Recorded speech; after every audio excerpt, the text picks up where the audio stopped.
Hey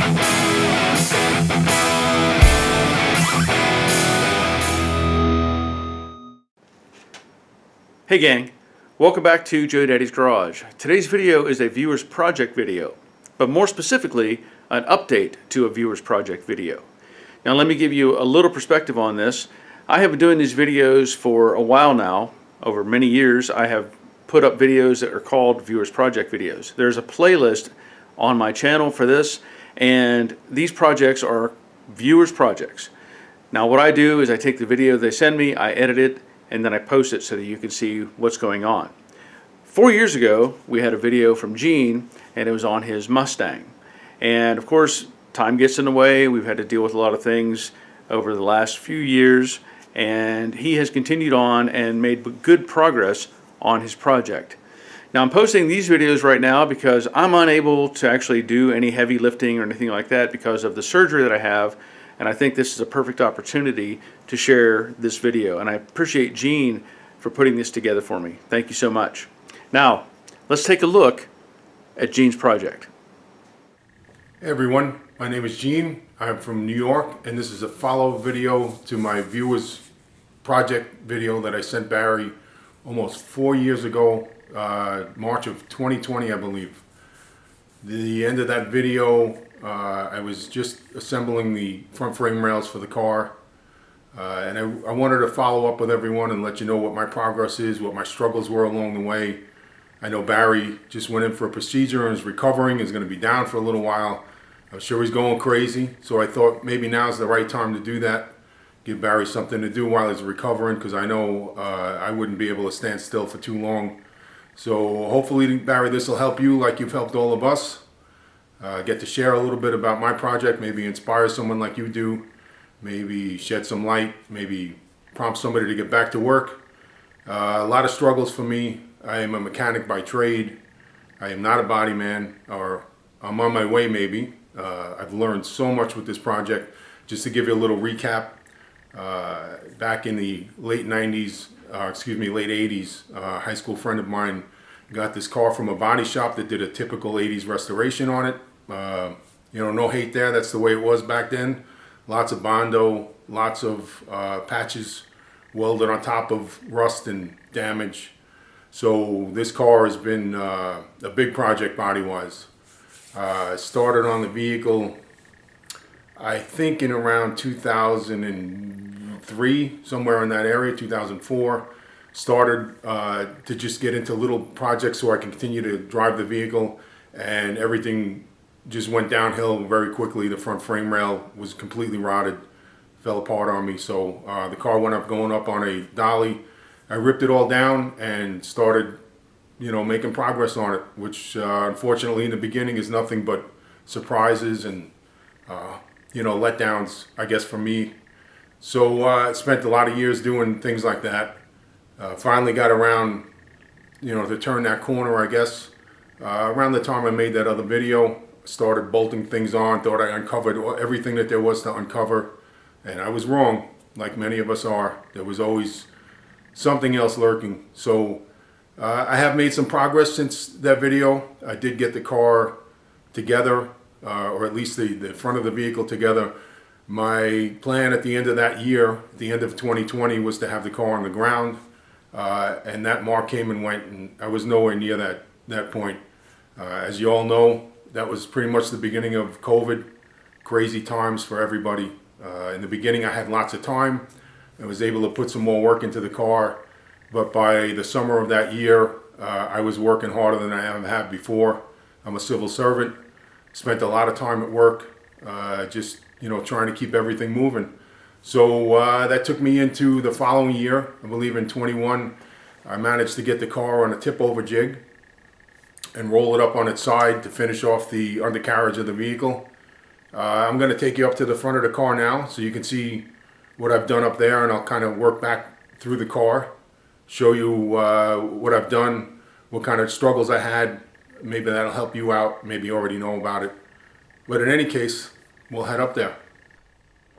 So here's where I'm at up front. I did manage to get that frame rail pinned in. I had some struggles with it. The top of the inner fenders were on the driver's side was not in plane with the rail itself, so I had to kind of push it into position. I got everything tacked in. I got my radiator support on. From there, like I said, the car went up on a tip over jig to finish all the undercarriage of the car. A little prior to that, to back up for a second, I did paint the engine bay. I used a Tamco product called AG Underhood.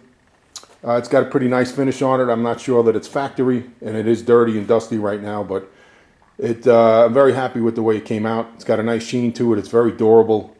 Hopefully it'll stand up. I did put all new suspension in the car. I got a 1-inch sway bar in there, all new upper and lower control arms. All the steering components have been replaced with new tie rods, things of that nature. I rebuilt the stock steering box. It's a standard ratio box, but it wasn't too bad of a job. There are some videos up on YouTube on how to do that. Tore it apart, cleaned everything up, changed the grease out, new seals. And like I've said, the car's not on the road. Hopefully I did a good job. I guess I'll find out when I get out there. My bars on the top here, Monte Carlo bar. Everything worked out well up here. Everything fits nice. There's no real issues up here. Everything kind of lays in, so I'm happy about that. I did go with a CSRP 4-disc conversion kit. That's the master cylinder and the booster that they sent me. I can't say enough about the company. They've really... their kit is quite complete. Their customer service is fantastic. So it was a breeze to really put this kit in if you're thinking about it. Put all new steel brake lines in from front to back. New fuel line. So that's all pinned in and in position. I'll take you to the bottom of the car and try and get some shots to show you the undercarriage up front. All right. I'll do the best I can under here. There's some SPR adjustable radius rods. They went in pretty much with no issues whatsoever. The brake setup for the front is a standard 4-piston Kelsey Hayes setup that you would have found on these vehicles back when they came off the assembly line, or maybe 67, I could be wrong. But they are like stock items, so there's no issue with finding parts on those. They came with backing plates. All the hardware you need, really a complete kit. And there's I wound up replacing the mounts for the radius rods, those brackets right there. Sorry about that. So they were all welded in and in place. Everything went pretty well up front. I had no issues with the steering components. Everything is in. Try and get you a shot under the car there a little bit. So the underside of the car, like I said, I wound up putting it on a tip over jig. I was able to get the undercarriage I had sprayed with an epoxy primer years ago on my back, and it was just a nightmare. So being able to tip this vehicle over on its side was a real godsend. So much nicer to work standing up. Was able to scuff down all of that primer and shoot another product by Tamco, Undercarriage Black, I believe it's called, or Chassis Black. It seems to be a real durable product. It was easy to spray on for me. I'm a novice. And their customer support is fantastic as well. So if you're trying to locate a company to maybe work with you, give you some tips and pointers, they were really helpful. All right. So moving on to the back of the vehicle.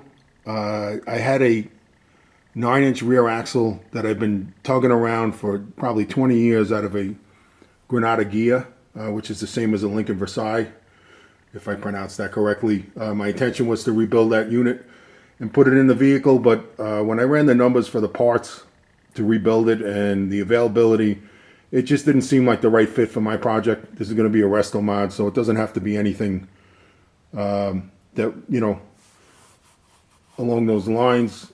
I'm not running any big power. I don't intend to, but this axle can handle quite a bit. So I opted to go for this. I found a really good unit on Facebook Marketplace for about 250 bucks. It's 373 gears, rear disc brakes, really fit the bill. The only thing that you have to keep in mind is it is a little, it's a little complicated when it comes to the modifications that have to be made. I was able to do them, so I think anybody could. The driver's side axle tube, you have to cut 3 inches out of, and it's basically on this car gonna wind up underneath the perch. So that's what I did. I had to cut out 3 inches of the tube. I had to weld the tube back together. I had to get a hold of a passenger side axle, and that gets installed in the driver's side, and that centers your differential in the middle of the vehicle.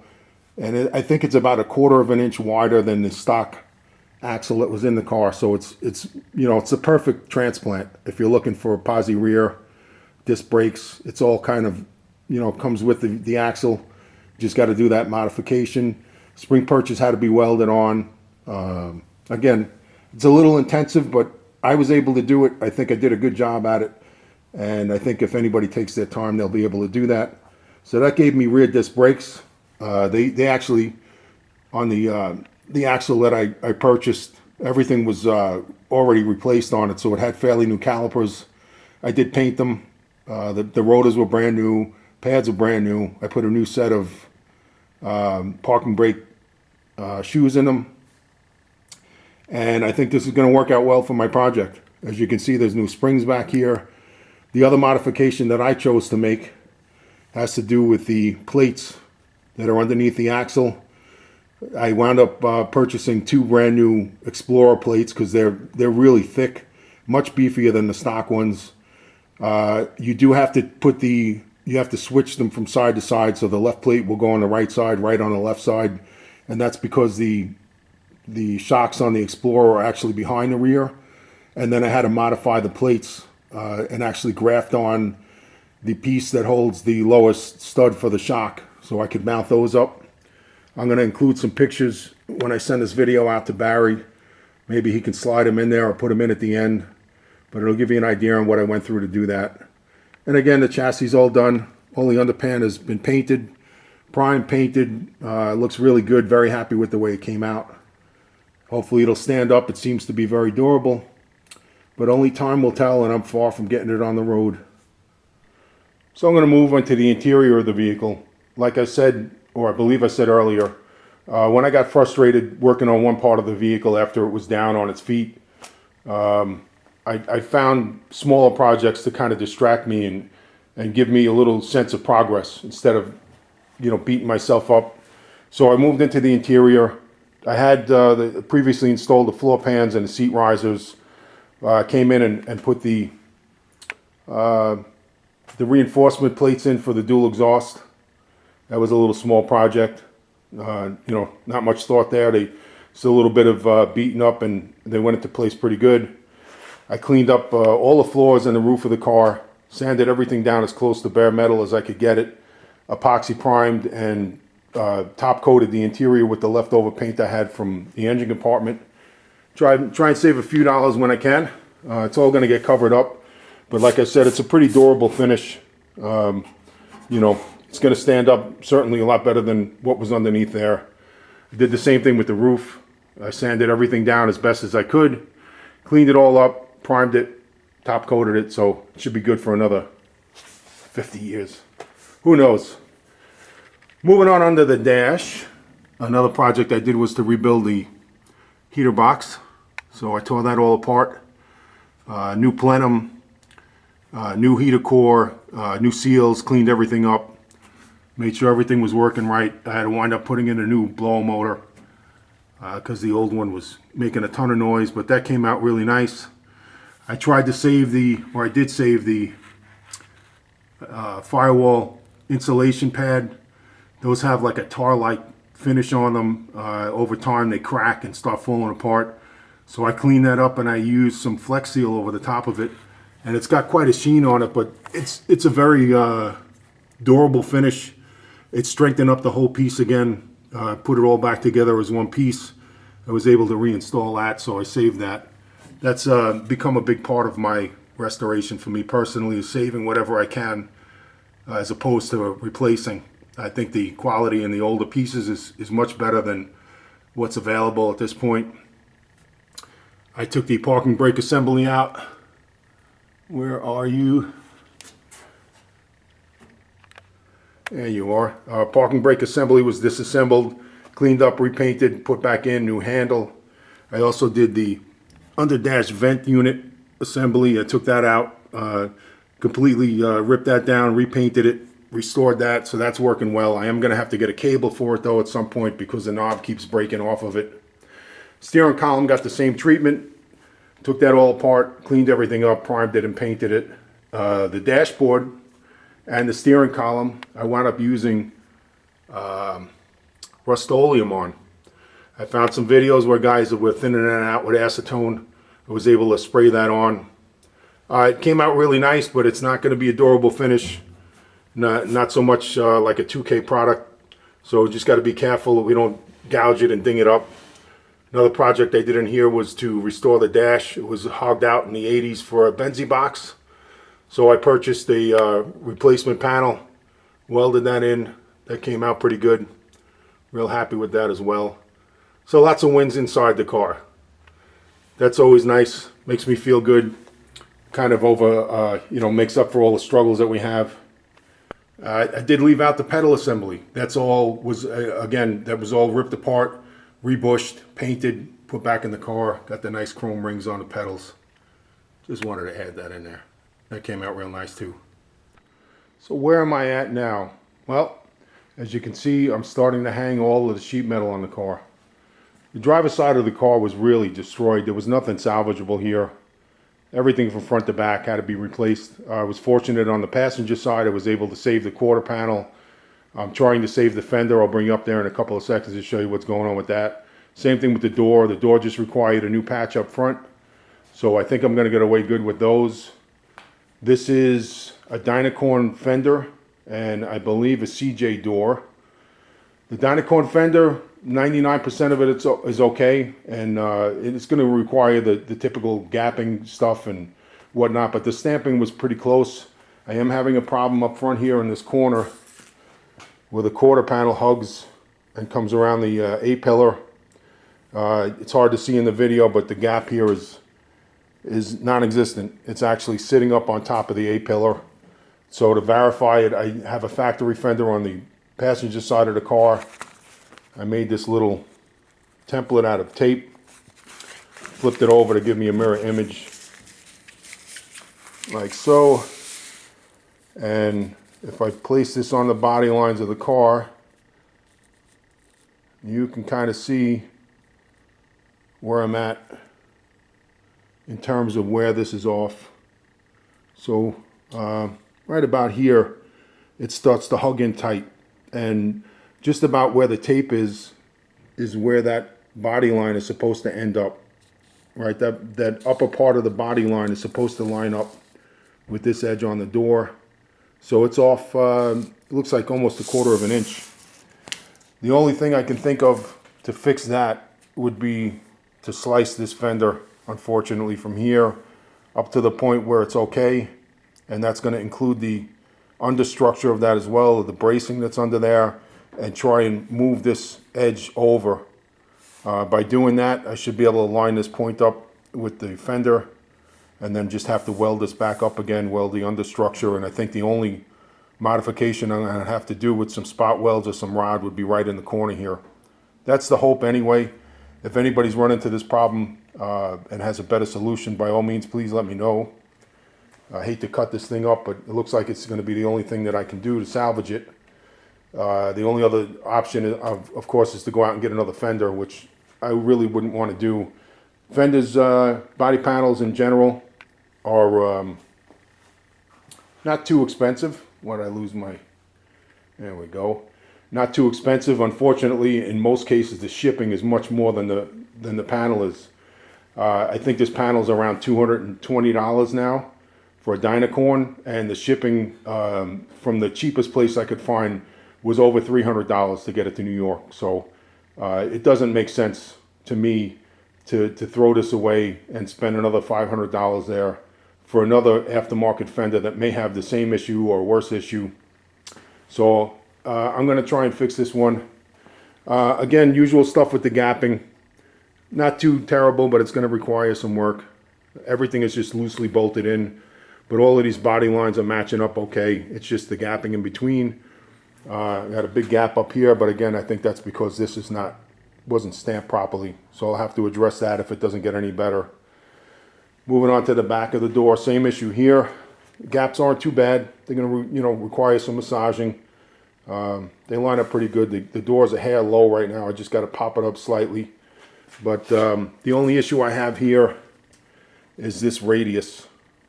It doesn't really match up to the stamping in the back on the quarter panel. I don't think there's anything I can do with that. Hopefully a little filler will take care of it. But other than that, everything lines up pretty good.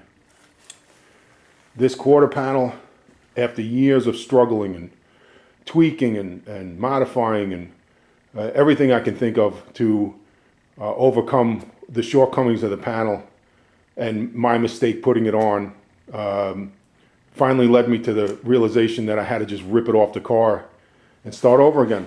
And that's exactly what I wound up doing. There's the thorn in my side since really the beginning of the project. Again, the shipping on that stuff was crazy. To get an aftermarket quarter panel shipped out to me would have been probably well over $500. The closest place to me to go pick up a panel would have been CJ's, and they're a good 4 hours away from me. So by the time I factor in my travel costs, wasn't saving much there. However, I did find a new old stock Ford stamping from 1980, I believe this one was, that was in Syracuse, New York, and that happened to be right around the corner from a college tour I was on with my son. So I wound up picking up this Ford piece for less money than it would have cost me to get an aftermarket that may have been plagued with other issues. This thing is not perfect, but it is 99% perfect, and that works out great for me. From the minute I put it on, most of my issues were gone. It needs a little tweaking down here in the corner. Right here, I'm going to have to massage that a little bit. Thank God the placement of my outer wheelhouse from the original quarter is in the right spot. It lined up perfect with that. I finally, and again, this is just clamped in. It's not in there solid yet, but my body line, I'm real happy with. The quarter panel with the extension bolted on lines up nice. It's not perfect up here at the top. May have to put a little filler in here, but for the most part, it's pretty damn close to perfect. And I'm happy about that after years of struggling with that other one. Right now, back here, again, my intention is to save as much original metal as I can. This rear valance panel was damaged in an accident, and again, the body shop fixed that by putting tons of Bondo on it. So I stripped it all off. I got a beater bag and some panel hammers and started massaging this thing, and I got it pretty close at the moment. I have a little bit more work to do on it, but it's coming along. I think in the end it's going to fit just fine. Quality on this stuff much better than the aftermarket stuff. Barry's put out a bunch of videos on that. I do have to massage the gaps. I want to put the bumper back on the car and make sure that my distance between the two quarters is correct before I weld it back in.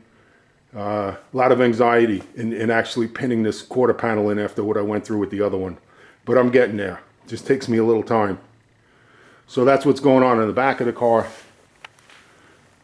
Let me show you the passenger side. Back here, like I said, I was able to save and salvage the original door. I don't think there's any filler on the door. I don't know how it survived without getting coated, but it looks like there's not much on there, if anything. I did put a patch panel in the lower corner of the car. That came out pretty good. Gaps are pretty decent, even for factory stuff. That's a factory Fender that's on there. This thing was beat up pretty bad.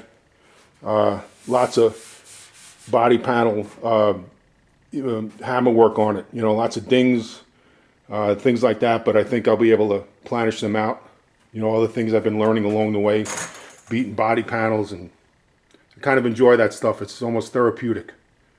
So some minor hammer work to do up on the top. The real problem was down below. Well, several things going on. They beat this section of the fender to death. So I'm not quite sure how much heat went into this thing, but it was severely warped. And slowly but surely, I've got it pretty close to where it needs to be. I still have a little bit more work to do on it. Down below, I made a patch panel for the corner, and I also had to make the inner structure for that. Again, hopefully Barry will be able to show some pictures of that work. That's still in progress. Like I said, when I get frustrated with something, I kind of jump off and do something else. So this is getting there, but it's going to take some more attention, more time.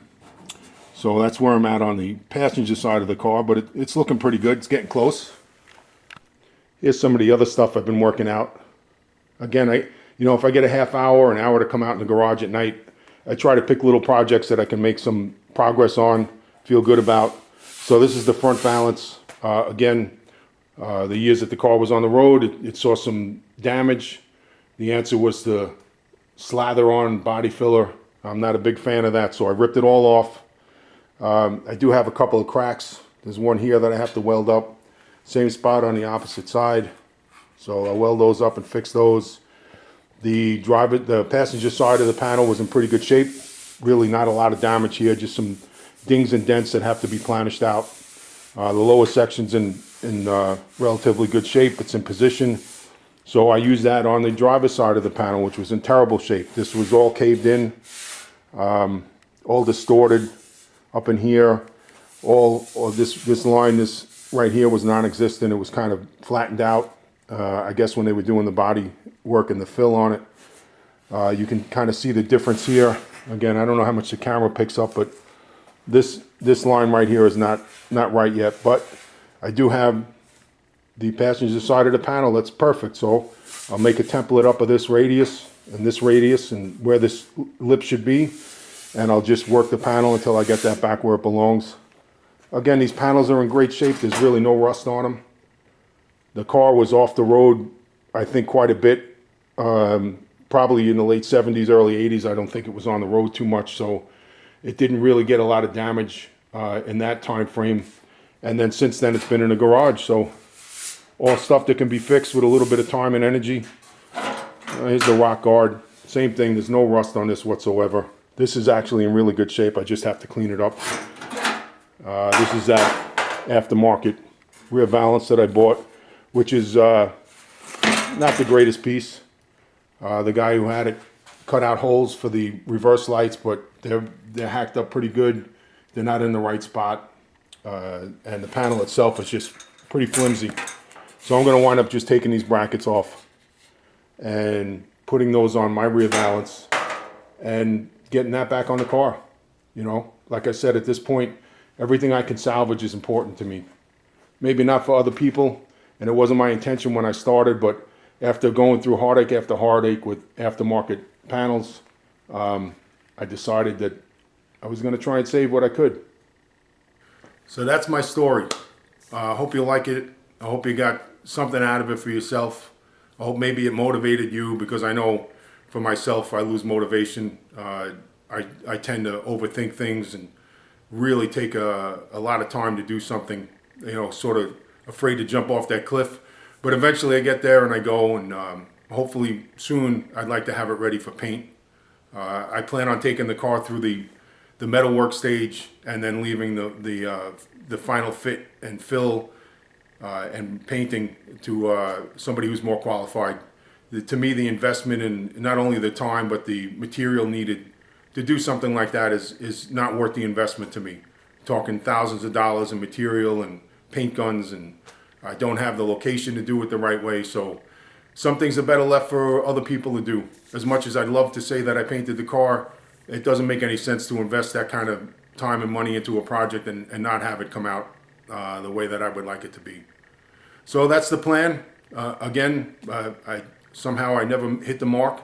I would hope that in the next year or so that I can have all of that accomplished. Maybe it'll take a little more time than that, maybe not. We'll see, but I'll keep you updated. Barry, I hope you feel better.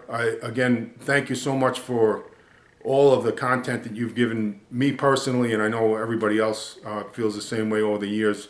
You really, you keep me moving, you keep me thinking, you keep me challenging my skill set and improving, and I really appreciate that. So that's all I got for you. I hope you enjoyed it, and I hope to have something else to you someday. Take care. Feel better, Barry. All right, that's pretty cool. I appreciate Gene sharing this video, and I hope all of you appreciate it as well, because he is showing some things that I have shown in my videos and he used that knowledge to help repair his Mustang. Now he has some things he has to deal with. I know those fenders are always an issue, and I don't know what the exact answer is. I kind of like the way he's looking at it and trying to reconfigure the fender so it doesn't hit everything, but that's an ongoing problem with some of these aftermarket parts. I know that he put on that other quarter panel, and that looks really good, and he's also modifying and addressing other issues along the way. One of the really cool things I liked was the patchwork that he did on the front fender, because I've demonstrated some of that before, but he did a really good job of fabricating those pieces to make it look like it was never there, right? Like it was never rusted. So great job on that. And then the other one I thought was really cool was the spring shackle mount. That area was rusted to pieces, and that is not a piece, I don't even know if you can buy that piece. So he remade that, and he did such a good job at it, because if you look, there's a, I think it's in the pictures, there's a section of that bracket assembly that has basically an indent against an angle. So it creates kind of a triangle inside of that space. And you can't really make that happen unless you have a big press or something like that. But he cut that piece out of a piece of triangle, or a piece of angle iron, and put it in there so it at least looks like it was the original piece. I think that's fantastic. That's real attention to detail, and I appreciate him showing that in this video update. Now I know the other video was about 4 years ago. I will post a link to the playlist that all of these videos are in, and I'll probably post a separate link to this, the previous video that he made. Also, if you're ever looking for information or you're trying to find a video that I posted, you can go by the playlist on the side there. So you've got the light blue Mustang, the Mystique Mustang, the Brooklyn Pony, Cobra Jet. There's a whole bunch of stuff in there that you can look at and try to find a video that you may be looking for. I have well over 1,000 videos on YouTube, and I hope you're all still enjoying those. As it is, I'm waiting to recover completely from the surgery that I had, and that's why, again, I'm posting these videos. They tell me 4 to 6 weeks. We'll see how that goes. I'm going to try to stick to their plan so I don't cause any problems moving forward. But I do plan to get out here and do some more work on a Cobra Jet. It'll be lighter stuff that I can take care of, and we are actually getting some of the parts sent back to the vendors at this point, because we're not going to go with the Resto Mod. We're going to be more on the original kind of track moving forward, and I think that's a good idea. So continue to follow along. I will be posting more stuff as I get healthier, and I appreciate all of you being here. Also, I want to thank all my patrons. Their support right now is really, really, really important to me. YouTube revenue just is not anywhere near it should be, because I'm not one of those type of, I don't know, I hate to use clowns, but I'm not one of those people who gets millions of followers because I do something silly. I do what I do because I like to do it, and I like to share it with people like you. So if you're interested in becoming a patron, there will be a link in the description below. Also, various other links to tools and products and stuff that I use. So once again, thanks for watching, and until next time, take care of yourselves. See ya.